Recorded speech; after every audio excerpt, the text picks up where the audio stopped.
from the west side for more. Well, Cheryl and Jeff, good evening to you both. These residents say they understand that a lot of other people are having a good time and we have a lot of visitors in the city, but for them, they can't partake in the celebration because they feel like their neighborhood has gotten the short end of the stick, and they say now is as good a time as any to express their concerns.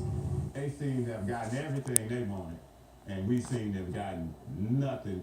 Timothy Freeman says it's a tale of two cities. It's seeing all this money and all this development happening while I don't see anything happening in my immediate area. That area is less than 2 miles away from the $1.6 billion Mercedes-Benz Stadium. Driving down this strip of Joseph E. Boone, neighbors say you can easily lose count of everything that needs to be done. You got abandoned houses over here, abandoned apartments. You got homeless getting worse. Harun Wakil also lives on the west side. He and Freeman say when talks of the stadium began, developers and city leaders painted a different picture. A new framework specifically crafted to rebuild and revitalize the area. A package deal. But now, years later, the stadium is complete, hosting Super Bowl 53, while this apartment complex that sits next door to him remains abandoned. We can't afford to wait 10 or 15 years for promises. Do you feel like the community is better at all because of the stadium? No, it's really hurting. How so?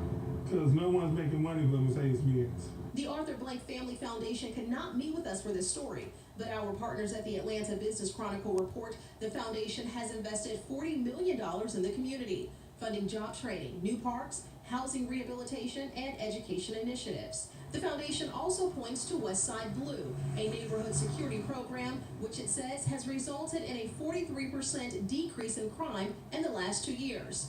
But these residents say those highlights are easily overshadowed by what they see when they walk out their door.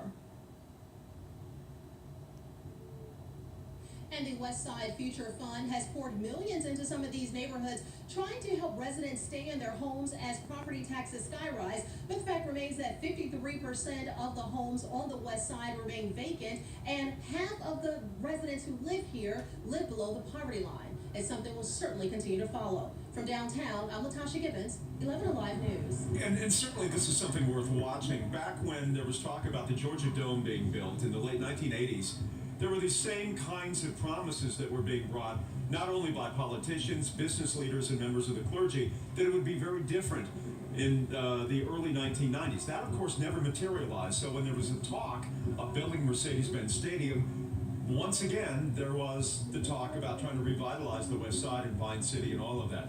But certainly, as you take a look at the development that's going on, West Side Works, which is an Arthur Blank program as well, you have to have some optimism. I mean, this stadium's not been here very long, but this is an issue to keep an eye on. But certainly, there are reasons for optimism as you take a look at the infusion of money that has been put into the West Side. Around downtown today, we are seeing